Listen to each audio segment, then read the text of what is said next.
Let's go to our main views and select our basket, for example, Command N for new Cocoa Touch class.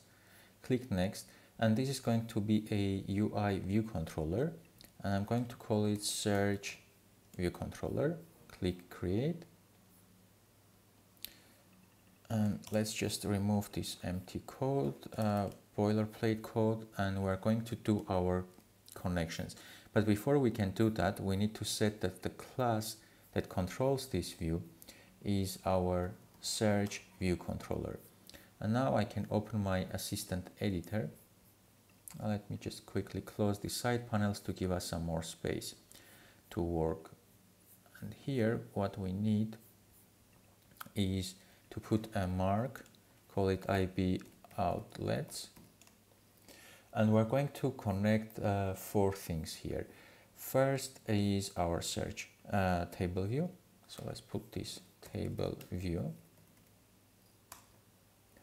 Then we have this view here that holds our search criteria. So I'm going to put it here and call this search option view. Then we have our search text field.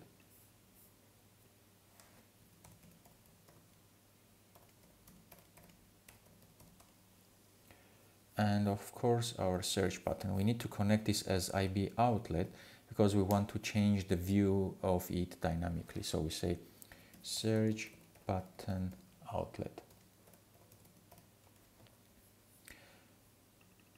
That's it for our IB outlets. I can put a mark here, call this view life cycle.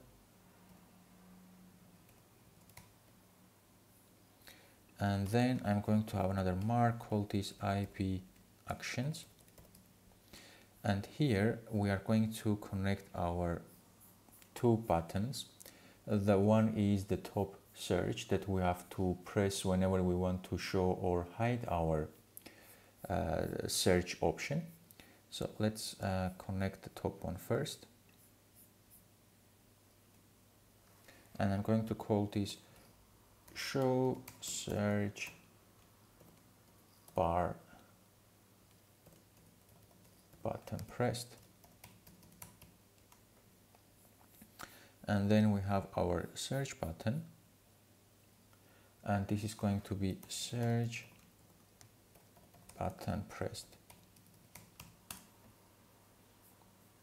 So the 2 IB actions are also connected. And now we can close our assistant editor since we no longer need it. And in our next lecture, we're going to move on and start developing our search functionality.